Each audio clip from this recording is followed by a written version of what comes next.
Hello, everybody. Hope you're doing well.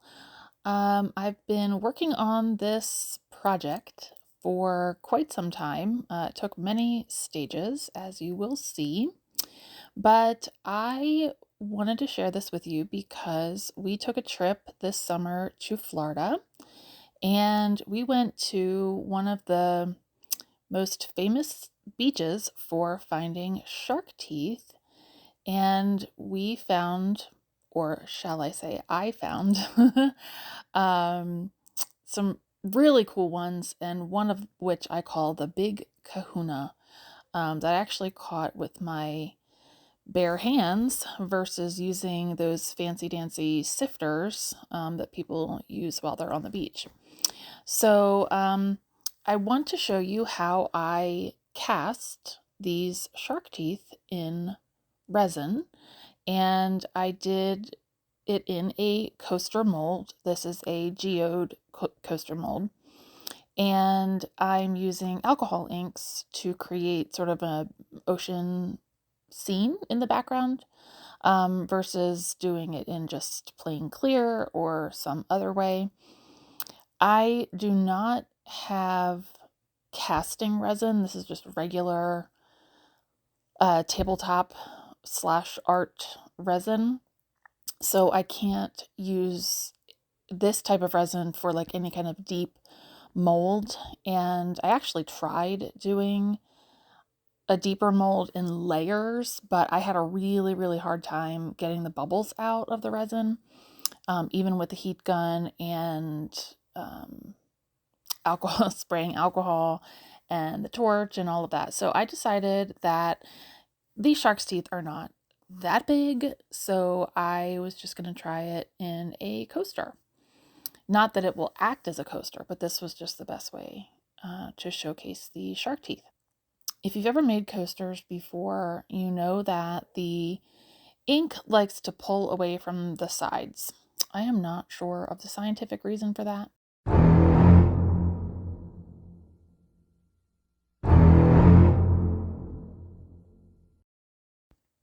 So there are the teeth, all nice and clean and ready to go.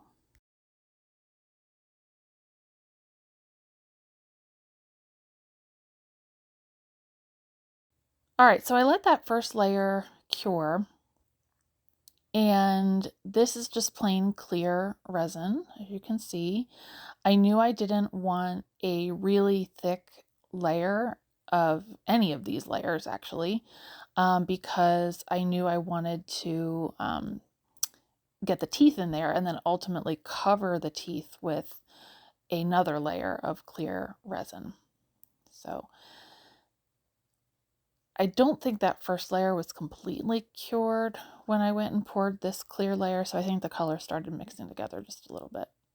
You'll see me in a minute. I will add some more white. I really wanted a strong contrast of the white waves against the blue ocean because I wanted the shark teeth to be able to stand out. So in between each of these layers and stages, I do cover all my work with food nets. And I think I covered it and then decided to uncover it because I wanted to do something before I let it dry. All right, so here's where I'm really trying to get those waves to be nice and pronounced. So I'm using my heat gun to push that white back. But as you can see, it just keeps retracting. So I do my best. I'm not an expert at this quite yet, but I keep pushing it just so I can get that nice contrast in the background. So I just take my gloved finger and wipe any of the wet resin off of the edge of the mold. That will just save me some work down the road. All right, so here's where I thought that the clear resin was cured enough that I could set the teeth into that layer and not have them sink down too far. This was an educated guess. As you can see, I used that popsicle stick to try and push the top of the tooth down, and then it got stuck in the resin, so just using my heat gun to melt that back down a little bit. But you will see shortly that I estimated incorrectly, and I placed these in that clear layer of resin. It does have a little bit of the white in it, like you saw earlier. I placed them in too soon. So you will see that these end up sinking too far for my liking into the resin. Of course, at this stage, I don't realize it. I wait an hour or two to see how they were doing, and you'll see shortly what I have to do.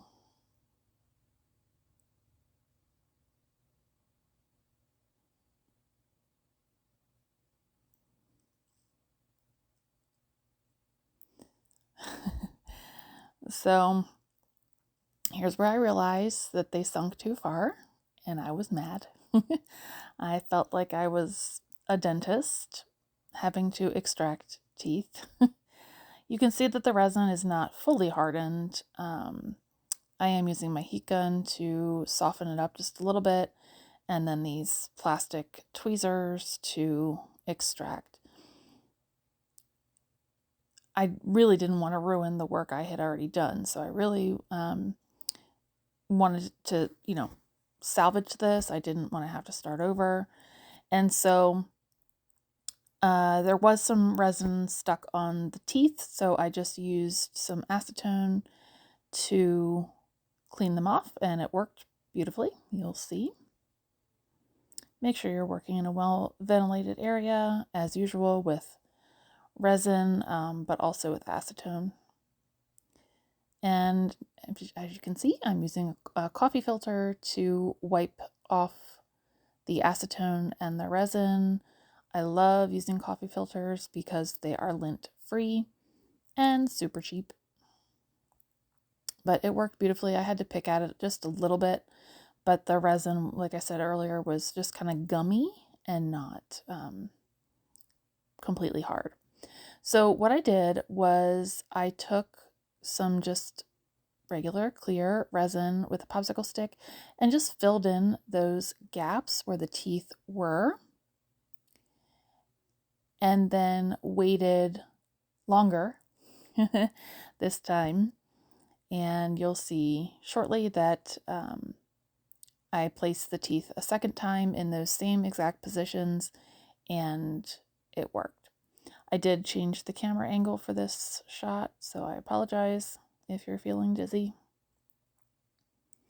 But I really wanted the teeth more so resting on top of the layer of resin and not sunk in. I'm trying to display the teeth. So, and popsicle stick just helping to position. But of course, what I didn't want to do was set the teeth on top of a completely cured layer of resin, because then you go to pour the next layer and then they shift, right? So I wanted them stable before the next step. So got them replaced. I was happy with it. Let that cure completely this time. And then we will move on to the next stage of a clear layer.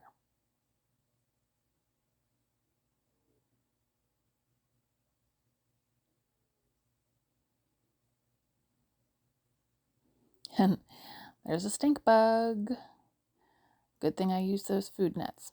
So what I'm doing right now is spraying compressed air to get any dust off that may have fallen. Even with the food net, stuff still gets inside. And then now I spritzed with isopropyl alcohol, and I'm using, I think, a coffee filter to just make sure that that surface is completely clean before I pour my next clear layer. Picking off any residual resin from the edges of the mold, making sure that they don't fall in to my next clear layer.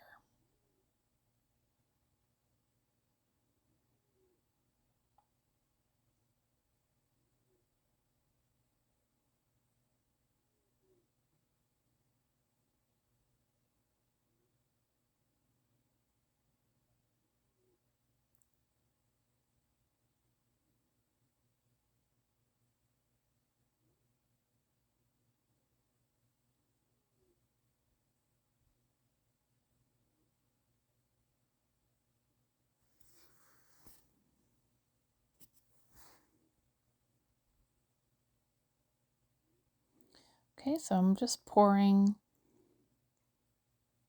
a little bit. I didn't want to over pour. I've done that in the past with other coasters and it's very frustrating. So I'd rather start with a little bit than too much. And again, I'm trying to keep the edges as clean as I can. I'm sure at some point I will torch this to get those air bubbles out. It usually takes a couple of torches. And there we go. Adding a little bit at a time. Using that popsicle stick to push the resin all the way up to the edges of the mold.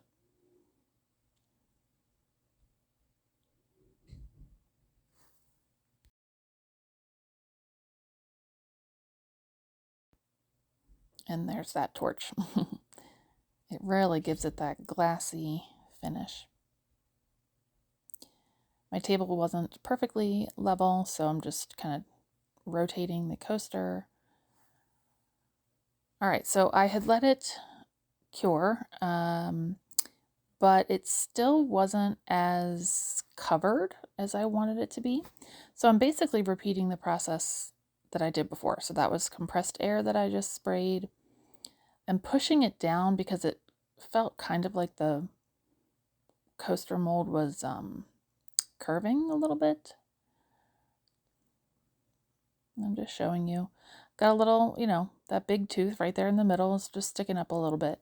And that's okay. I didn't expect it to get completely covered, but I wanted to do my best to coat it all the way. And again, I'm just kind of trying to flatten out the coaster because it was, I don't know, curling a little bit. So I've got lots of resin mixed up. I'm obviously not going to use all of that for this one little thing. I often do multiple projects at the same time. So I'm sure I've got something else up my sleeve. But just tilting to get it fully covered.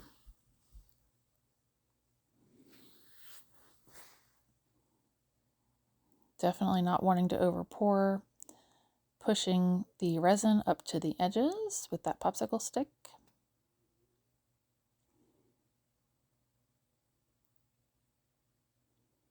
And this does end up being my last layer. However, this is not the last thing I do. So hang with me and I'll show you how to give it a nice, clean finish. So I will torch it to get those air bubbles out. And here it is. See that cup spinning on the spinner? So I went ahead and made that. And then, so this probably sat for, I don't know, 15 minutes, 30 minutes.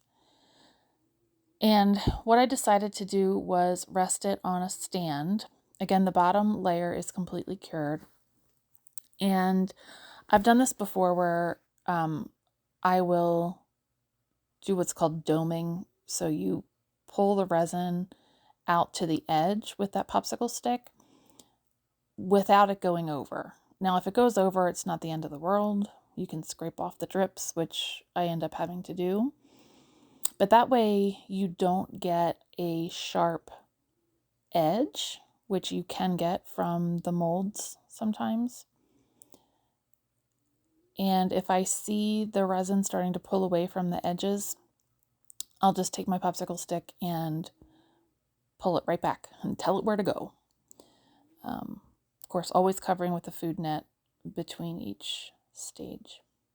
And so once it dried, here's the final product. Nice and thin, just like a coaster. Tiny little bump on the top from that top tooth. So I love it. Thank you for watching.